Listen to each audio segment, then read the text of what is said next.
وبسملا ومحمدلا ومصليا ومسلما أما بعد سامعین السلام علیکم ورحمۃ اللہ۔ ڈاکٹر لاہوری بہت جلد حواس باختہ ہو گیا اور تمہید ابو شکور سالمی اور بار شریعت کے مسئلے کی تحقیق یہ موضوع ہے۔ دو حصے ہو گئے۔ ہم نے اپنے بیان میں اصول الدین استاد ابو منصور بغدادی رضی اللہ تعالی عنہ کی کتاب اصول الدین سے اہل سنت و جماعت کا اتفاق اجماع نقل کیا افضلیت پر، کہ اہل سنت کے ہاں افضلیت کی ترتیب یہ ہے کہ پہلے عشرہ مبشرہ ہیں، پھر اہل بدر ہیں، پھر اصحاب احد ہیں، پھر بیعت رضوان والے ہیں، اور حسن حسین کا ذکر اہل سنت کے پاس اس ترتیب میں موجود نہیں ہے، وہ بعد میں آتے ہیں۔ اصول الدین کے ساتھ دوسرا حوالہ نبراس کا پیش کیا، جو درسیات میں پوری دنیا میں مشہور ہے اور مقبول ترین کتاب ہے۔ اس کے اندر بھی یہاں تک لفظ تھے کہ سلف اور خلف، اگلے اور پچھلے، سب اہل سنت کے علماء کا اس بات پر اتفاق ہے۔ پھر میں نے تیسرا حوالہ پیش کیا تھا امام شامی رحمہ اللہ کے فرزند ارجمند امام علاء الدین عابدین شامی رضی اللہ تعالیٰ عنہ کا الہدیۃ العلائیہ۔ آج دو حوالے اس اجماع اور اتفاق پر دو اور پیش کر دیتا ہوں۔ ایک ملا علی قاری رحمہ اللہ کا شرح الفقہ الاکبر میں وہی ابو منصور بغدادی رضی اللہ تعالی عنہ سے نقل فرما رہے ہیں اور اس کو برقرار رکھ رہے ہیں۔ صرف اتنا ہے کہ انہوں نے فرمایا مولا علی اور حضرت عثمان کے متعلق اختلاف ہے اہل سنت۔ دوسرا امام صفارینی حنبلی رضی اللہ تعالی عنہ کی لوامع الانوار البہیہ، اس کے الباب الخامس فی النبوت میں میرے پاس دارالکتب العلمیہ کی چھپی ہوئی ہے، اس کے صفحہ نمبر 325 پر جزء ثانی یہ عبارت موجود ہے، وهو افضل الصحابة وخيرهم باجماع اہل سنت فقد اجمع اہل سنت والجماعت۔ اہل سنت والجماعت کا اس بات پر اتفاق ہے علی ان افضل الصحابہ والناس بعد الانبیاء علیہم السلام، تمام صحابہ سے افضل، تمام لوگوں سے افضل انبیاء علیہم السلام کے بعد ابو بکر، پھر عمر، پھر عثمان، پھر علی، پھر باقی عشرہ مبشرہ، پھر باقی اہل بدر، پھر باقی اہل احد، پھر باقی بیعت رضوان، پھر باقی صحابہ۔ تو حضرت حسن حسین کا تو باقی صحابہ میں آتا ہے۔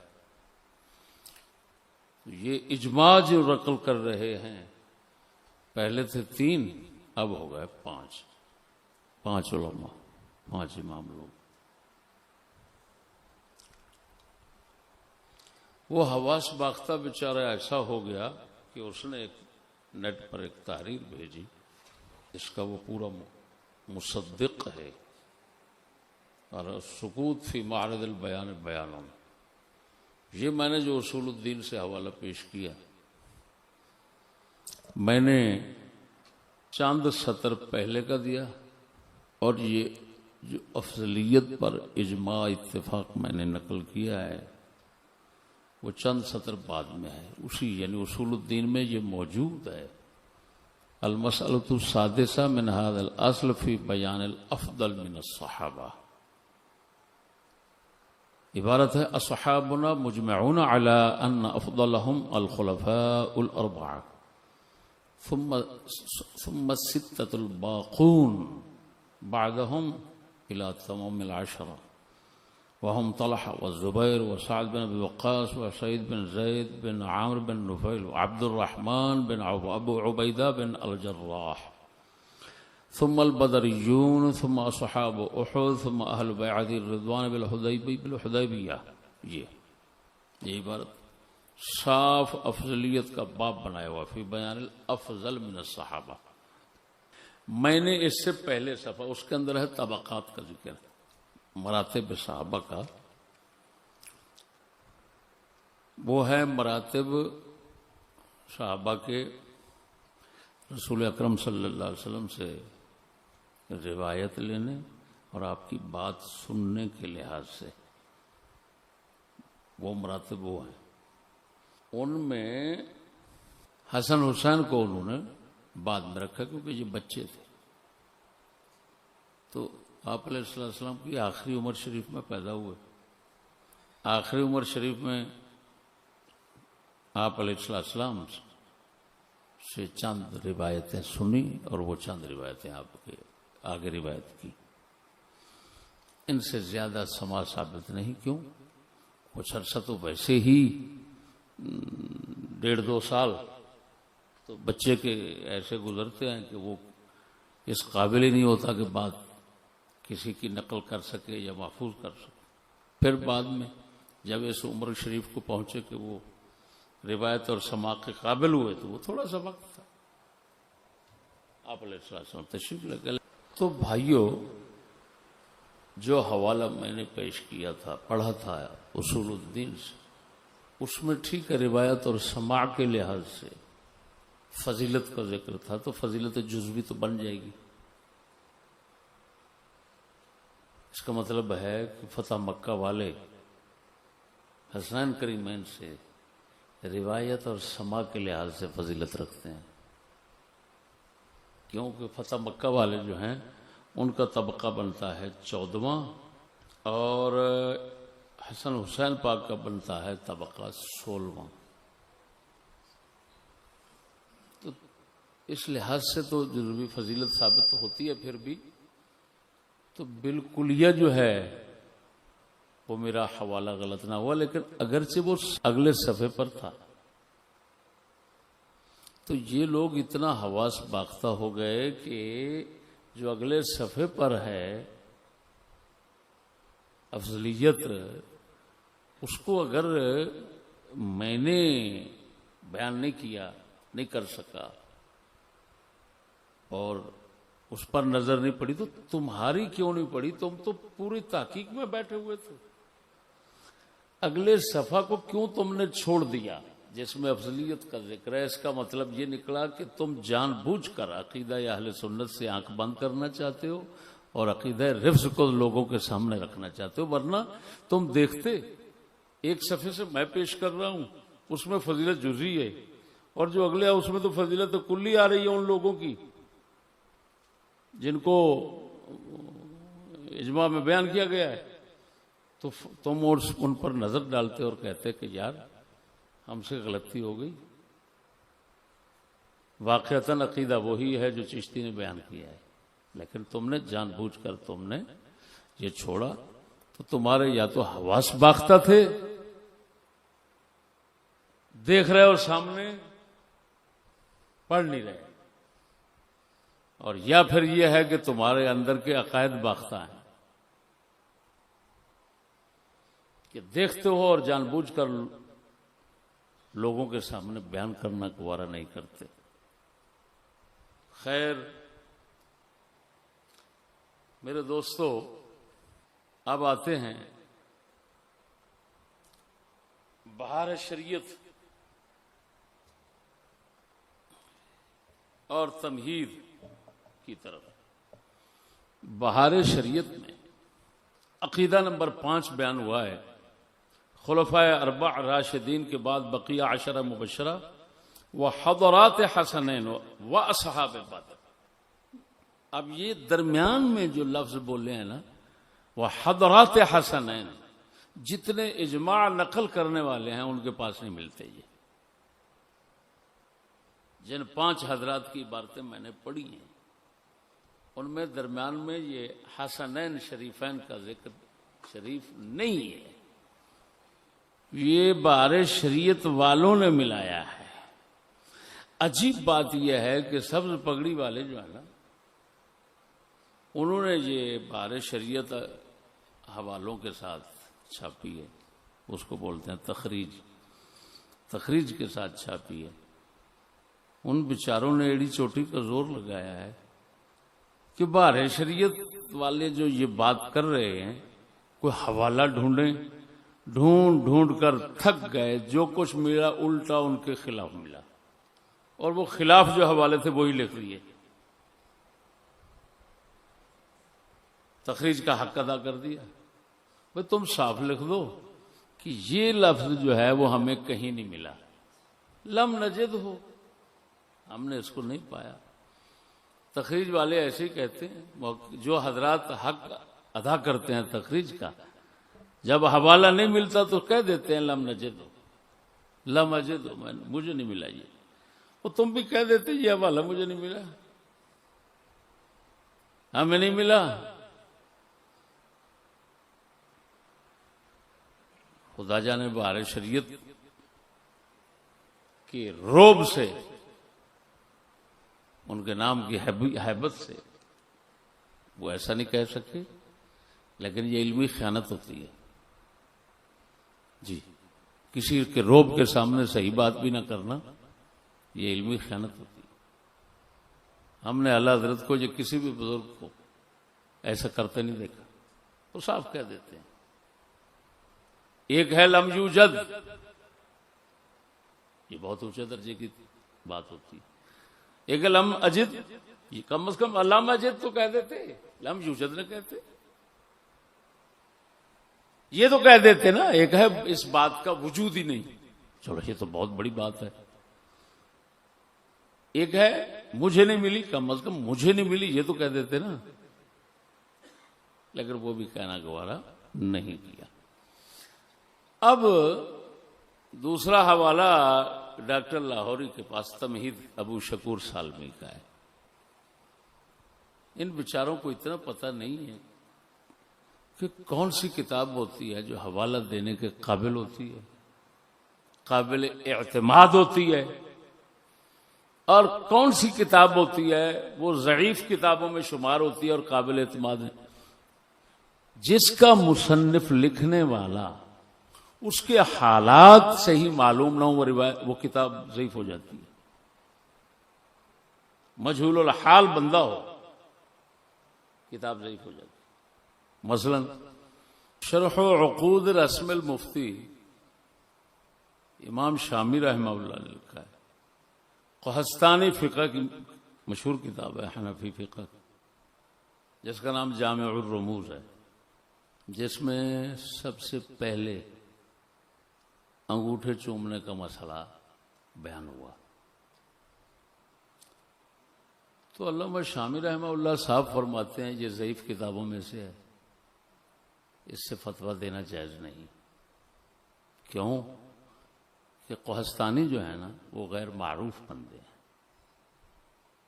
پھر ملا مسکین کی شرح کنز ہے، فرماتے ہیں اس سے فتویٰ دینا جائز نہیں. کیوں؟ یہ بھی ضعیف کتابوں میں سے. کیوں؟ بندے غیر معروف. تمہید ابو شکور سالمی والے جو ہے نا، یہ ابو شکور سالمی یہ مجہول بندے ہیں. کشف الظنون میں صرف ان کا نام موجود ہے اور ساتھ اس کتاب کا کچھ ذکر ہے. اب بات سمجھنا، تو ضعیف کتابوں میں سے ہو گئی. لیکن خالی میں اس بات تک نہیں رہتا کہ مصنف مجہول ہے تو کتاب ضعیف ہے. نہیں، ارے بھائی اس کے مندرجات، اس کتاب کے مسائل جو بیان ہوئے ہیں، خصوصاً جو تاریخی باتیں ہیں، اللہ، اس میں تو ایسے لگتا ہے کہ جیسے حضرت کسی جنگل میں بیٹھ کر یہ کتاب لکھ رہے تھے. جو خیال آ رہا تھا تو وہ صفحہ بیاض پہ آ رہا تھا. اب میں چند حوالے آپ کو سناتا ہوں. دنیا جن کو جانتی ہے ان میں حضرت کتنی خطائیں کر رہے ہیں. یہ تمہید ابو شکور سالمی کا بہت ہی صحیح نسخہ میرے ہاتھ میں ہے. دکتور عمر ترکمان نے یہ چھاپا ہے اس تحقیق کے ساتھ. دار ابن حزم بیروت سے چھپی ہوئی ہے. اب ذرا چند حوالوں پر غور کیجیے. صفحہ نمبر 327 پہ ہے. ثم من الصحابة من كانوا مع معاوية مثل طلحة والزبير وعائشة رضي الله تعالى عنهم. صحابہ میں سے کچھ لوگ حضرت معاویہ کے ساتھ تھے، جیسے طلحہ، زبیر اور عائشہ. لا حول ولا قوة. وہ یہ تو دنیا جانتی ہے کہ طلحہ، زبیر اور عائشہ وہ تو جمل میں تھے. حضرت معاویہ کا تو مسئلہ ہی نہیں اٹھا تھا اس وقت. یہ تو جمل کے بعد صفین کا مسئلہ ہے. حضرت طلحہ زبیر تو شہید ہو گئے جمل میں، وہ شہید ہو چکے ہیں، اور یہ حضرت ان کو حضرت معاویہ کے ساتھی بنا رہے ہیں. کیسی عجیب بات.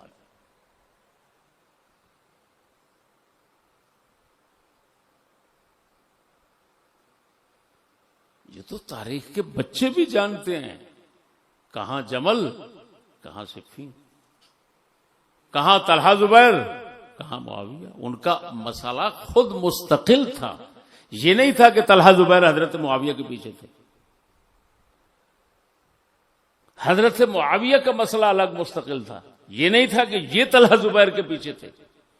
نہ وہ ان کے امام بنے، نہ یہ ان کے امام بنے، لیکن انہوں نے بنا دیا.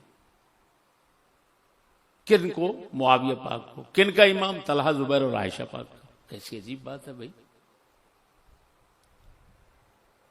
پھر اگلی بات سنیں.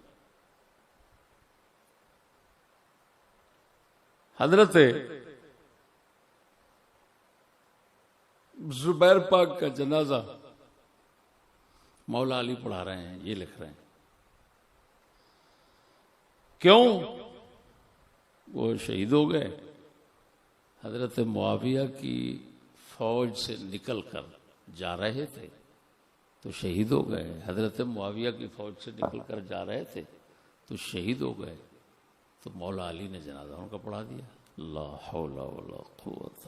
لاہور کی بات کراچی اور کراچی کی بات لاہور.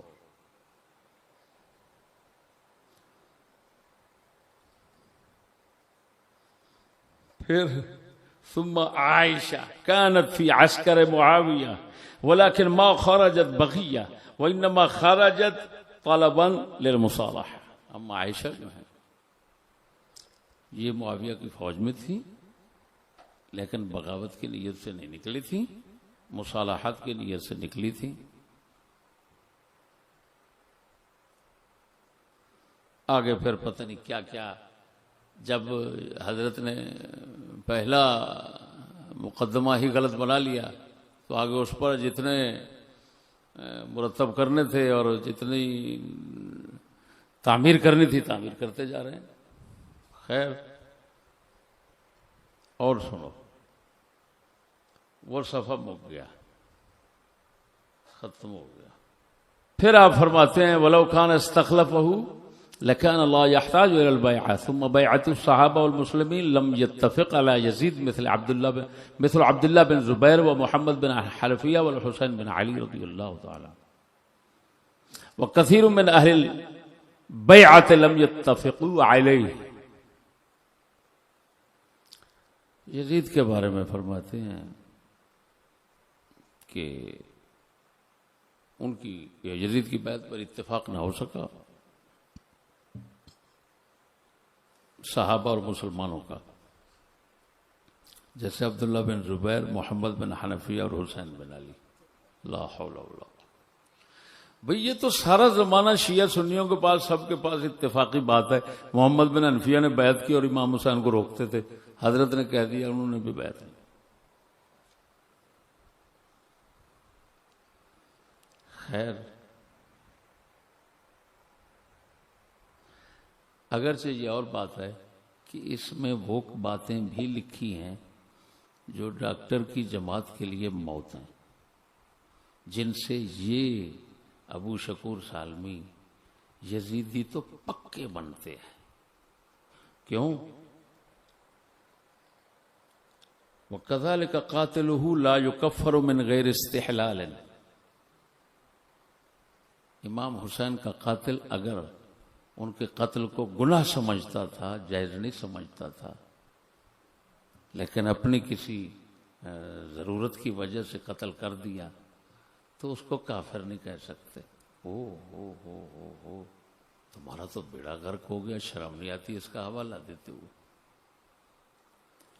پھر عجیب بات، وقال بعضهم بأن يزيد لم يأمر القوم بقتل الحسين وإنما أمرهم بطلب البيعة أو بأخذه وحمله إليهم فهم قتلوه من غير أمره والأصح أن نقول بأن يزيد بات سمجھنا لو أمر بقتل الحسين أو رضي وجاز وجوز على أهل البيت اللعن فإنه يجوز اللعن وإلا فلا. اللہ اکبر. کہتے ہیں یزید کے اوپر لعنت بھیجنے میں اختلاف ہے. بعض نے کہا جائز نہیں کیونکہ وہ امام تھا مسلمین کا اپنے سالوں میں. بعض نے کہا جائز ہے کیونکہ وہ قتل حسین کو جائز کر کے کافر ہو گیا، اس پر راضی ہوا. بعض نے کہا یزید نے قتل حسین کا حکم نہیں دیا تھا، ان کو حکم دیا تھا بیعت کرنے کا کہ بیعت کے لیے ان کو تلاش کرو اور اٹھا کر میرے پاس لانا ان کو.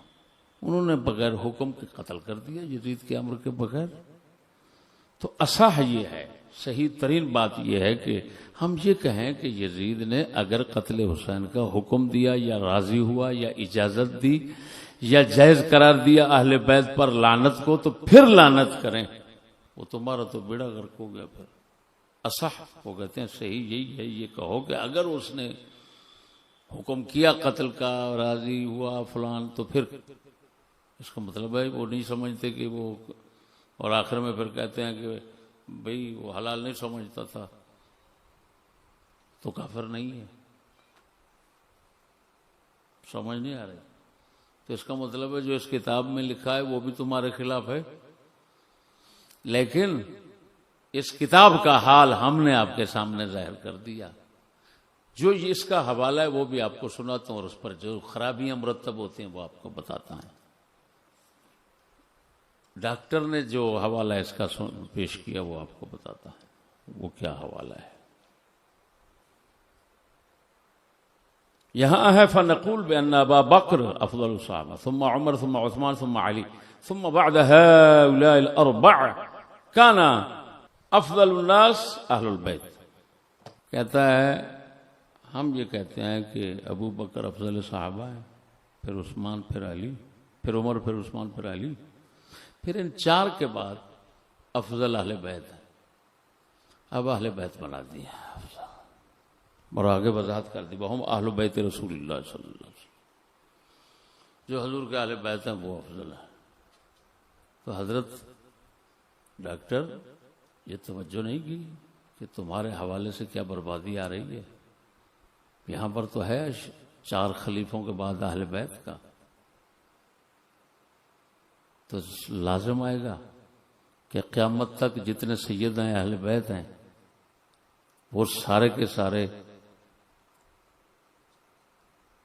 حضرت، بات سمجھنا، باقی صحابہ سے افضل ہوں. بعد میں جتنا کوئی سید آئے، فاسق ہو، ظالم ہو، مرتد ہو، جو بلا ہو، بلا تخصیص اس کو افضل کہو صحابہ سے، عشرہ مبشرہ سے، اہل بدر سے، اہل عہد سے، اہل بیت رضوان سے، اہل حدیبیہ سے، تو تمہارا پھکا بچے گا. اس کے تو شیعہ بھی قائل نہیں ہے جس کے تم بن رہے ہو. اس نے جو لکھا ہے کیا بنے گا اس کا؟ اور مجھے لگتا ہے ہو سکتا ہے کہ اسی کو پڑھ بیٹھے ہوں بہار شریعت والے، لیکن افسوس ہے انہوں نے اتنا توجہ نہیں کی. اور اگر کوئی کہے کہ یہ اعلی حضرت کی مصدقہ کتاب ہے بہار شریعت، تو حاشا و کلا، اعلی حضرت نے اگر تصدیق کی ہوگی تو مکمل نہیں پڑھی ہوگی. تقریر اور تصدیق کے اندر عموماً یہ طریقہ ہوتا ہے کہ چند بر کے ادھر دیکھ لیے، چند درمیان سے آگے اور لکھ دیا کہ میں نے پڑھا ہے. عام یہ چلتا ہے. پوری کتاب بالاستیعاب یہ مقررین نہیں پڑھتے. ورنہ اعلی حضرت نے اعتقاد الاحباب، ان کا رسالہ ہے فتاوی رضویہ 29ویں جلد میں، اعتقاد الاحباب ان کا رسالہ ہے. اس کے اندر تو انہوں نے صاف ذکر فرمایا ہے کہ افضل 10 صحابہ افضل ہیں، ان کے ساتھ حسن حسین کا کوئی ذکر نہیں ہے. اگر بہار شریعت مصدقہ ہوتی اور یہ مقام انہوں نے پڑھا ہوتا تو یقیناً پھر جو اس میں اپنا خصوصی عقیدہ اعتقاد الاحباب لکھ رہے ہیں اس کے اندر یہ ساتھ رکھ دیتے کہ حسنین کریمین ہیں، تو حسنین کریمین کا تو وہاں پر اشارہ بھی نہیں دیا. اس سے پتہ چلا کہ یہ غلطی تمہید ابو شکور سالمی والے سے ہوگی، پھر بہار شریعت والے سے ہوگی. اور حقیقت کیا ہے؟ اس بات پر ہمارا اجماع تمام سلف خلف اہل سنت کا ہے، اس بات پر کہ 10 صحابہ عشرہ مبشرہ،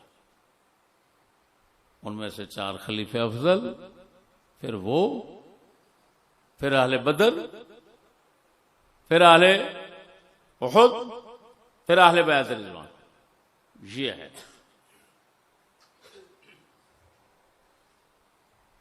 معلوم ہوا شاذ اور مجہول کتابوں کے پیچھے چل کر اہل سنت کا اتفاقی عقیدہ ڈاکٹر قتل کرنے میں مصروف ہے. تو اس سے آپ دیکھ لیں وہ مدافع اہل سنت ہے یا قاتل اہل سنت. بات سمجھنا. اور بحمد اللہ تعالی سارے جمع ہو کر جن کے پاس بھی کوئی اپنے علم پر ناز آئے، وہ جو کچھ ہم نے اہل سنت کے حوالے سے بیان کیا اس کو نہیں توڑ سکیں گے، اس کو چھیڑتے بھی نہیں. میں نے تو لگا دیے، لیکن آگے کسی کے اندر اتنا طاقت بھی نہیں کہ اگر نہیں چھیڑ سکتے تو خدا را توبہ کرو. آخر میں یہ بات کرتا ہوں، بہت ہی علمی بات. امام احمد بن حنبل کی طرف ایک بات منسوب ہے کہ آپ نے فرمایا ابو بکر افضل ہیں، پھر عمر ہیں، پھر عثمان، پوچھا گیا پھر علی، تو انہوں نے فرمایا وہ تو اہل بیت میں سے ہیں نا، تو اہل بیت لا یقاس بہم احد، ان پر تو کسی کو قیاس نہیں کر سکتے. یہ بات تو اس کا میں جنازہ نکالتا چلوں. یہ بات 3 کتابوں میں اس کے حوالے ہیں، 2 کتابوں میں. مناقب الامام احمد ابن جوزی رحمہ اللہ، اس کے اندر ایک سند ہے، اس میں پہلا راوی ضعیف ہے، مجہول الحال ہے. اور پھر ایک راوی ریان ہے ابن الریان، یہ شخص بھی مقبول درجے کا ہے، ایک روایت ہے یہ۔ دوسری روایت ہے کتاب الروایتین والوجہین، یہ ہے امام قاضی ابو یعلا کبیر بغدادی حنبلی رحمہ اللہ۔ یہ مذہب حنبلی میں قاضی بہت مقام رکھتے ہیں، غوث پاک میران سے پہلے ہوئے ہیں۔ یہ المسائل الفقہیہ من کتاب الروایتین والوجہین، یہ جو چھپی ہوئی ہے مکتبۃ المعارف ریاض کی، اس کی دوسری جلد ہے اور صفحہ نمبر 93 ہے۔ اس پر 2 روایتیں ہیں۔ ایک روایت یہ اپنے نانا جی سے روایت کر رہے ہیں، نقل تو من خط جدی،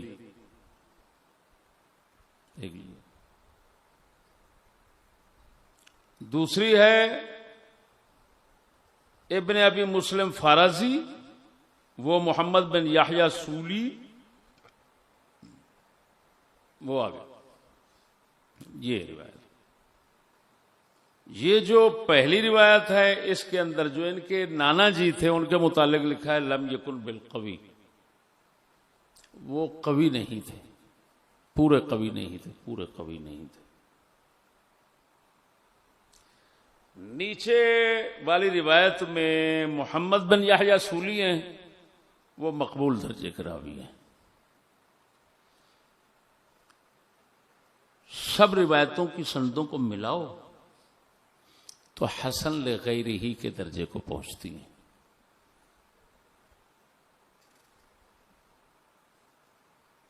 اب ظاہر بات ہے حسن لغیرہ ہی جو ہے اس کے بھی تو درجے ہیں، کیونکہ یہ بھی تو کلی مشکک ہے۔ تو حسن لغیرہ ہی روایت بن گئی۔ یہ ایک اور بات ہے کہ قاضی ابو یعلا اس روایت کو جو عقیدے سے متعلق ہے لا رہے ہیں فقہ میں۔ کیوں لا رہے ہیں فقہ میں؟ مسئلہ کفاءت میں، اور فرماتے ہیں خود کہ جو مولا حضرت امام احمد بن حنبل نے فرمایا کہ اہل بیت پر قیاس نہیں کسی کو کیا جا سکتا، تو اس سے مراد ہے نسب میں، کہ اہل بیت کا نسب بڑا ہے، شان میں نہیں۔ شان میں تو وہ ہیں، یہاں پر لکھا ہوا ہے وَمَعْنَاهُ لَا يُقَاسُ بِهِمْ نَسَبًا، لیکن میں اس کی طرف نہیں جانا چاہتا، نہ میں اس تعویل کے ساتھ متفق ہوں۔ کیوں؟ اوپر افضلیت کی بات ہو رہی ہے تو نیچے یہ بات کر دینا نسب کی، یہ تک کیا تک بنتا ہے؟ کیا اوپر جو کہا جا رہا ہے کہ ابو بکر افضل ہے تو وہ نسب میں کہا جا رہا تھا، عمر افضل ہے نسب میں کہا جا رہا تھا، عثمان افضل ہے نسب میں سے کہا جا رہا تھا؟ نسب تو مقصود نہیں ہے یہاں پر۔ فضیلت سے مراد پتہ کیا ہوتا ہے؟ جو اعلیٰ حضرت بریلوی رحمہ اللہ نے المستند المعتمد، جو المعتقد المنتقد پر حاشیہ ہے آپ کو، اس میں لکھا ہے فضیلت کا مطلب ہوتا ہے زیادہ ثواب، اللہ کا زیادہ قرب، اللہ تعالی کی بارگاہ میں زیادہ کرامت اور عزت، اس کو بولتے ہیں افضل، فضیلت۔ لہذا جب کہتے ہیں ابو بکر افضل ہیں تو ان کا مقصد یہ ہوتا ہے کہ وہ ثواب میں بھی سب سے زیادہ ہیں، خدا کے قرب میں بھی سب سے زیادہ ہیں، اور اللہ کی بارگاہ میں عزت میں بھی سب سے زیادہ ہے۔ پھر اسی طرح حضرت عمر ان کا درجہ، پھر اسی طرح حضرت عثمان، پھر مولا علی، پھر عشرہ مبشرہ دیگر وغیرہ جو آپ کو سنا چکا ہوں۔ اب بات سمجھنا، ناچیز کی طرف سے کیا ہے؟ سیدنا امام احمد بن حنبل سے مولا علی سے ابو بکر و عمر کو افضل قرار دینا اور کوئی اگر مولا ابو شیخین یعنی ابو بکر عمر سے مولا علی کو افضل قرار دے، اس کو خارجی قرار دینا، اس کے پیچھے کوئی اس کی پھر نماز وغیرہ کوئی چیز اس کے ساتھ جائز نہ سمجھنا، بلکہ حتیٰ کہ حضرت عثمان غنی کو بعض روایت میں یہ ہے، لیکن وہ اختلافی مسئلہ ہے جو بغیر اختلاف کے امام احمد بن حنبل سے وہ شیخین کی فضیلت مولا علی پر دینا، یہ ان کے پاس اتنی روایات ہیں کہ متواترن کہا جا سکتا ہے کہ تواتر کے طور پر ان سے ثابت ہے۔ اگر کوئی تمام روایات دیکھنا چاہتا ہے تو یہ کتاب الجامع لعلوم الامام احمد یہ دیکھی جا سکتا، عقیدے کی جلد چوتھی اس میں دیکھی جا سکتی ہے، اتنی روایات ہیں۔ اور ان سے بڑی کتاب پرانی کتاب السنہ ابو بکر خلال کی، وہ امام احمد بن حنبل کے شاگردوں کے شاگردوں سے تمام عقیدہ جمع کیا انہوں نے، تو اس میں دیکھی جا سکتی ہیں۔ اب وہ روایات ہیں متواتر کی حد تک یا کم از کم درجہ ان کو دیا جائے تو احادیث مشہورہ میں ہیں، وہ جو عند المحدثین مشہور ہوتی ہیں،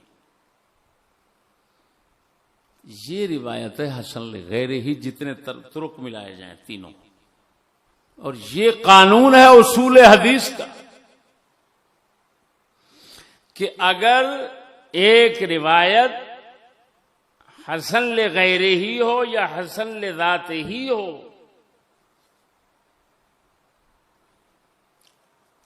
یا صحیح ہو لیکن اس کے مقابلے میں زیادہ صحیح روایات آ جائیں اور یہ راوی کم ہو مضبوطی میں، اس سے زیادہ مضبوط راوی آ جائیں، تو اس کو بولتے ہیں، ایسی روایت کو جو ان کے مقابلے میں آ جائے گی اس کو کہیں گے شاذ، اور اگر یہ ضعیف لوگ ہیں تو کہیں گے منکر۔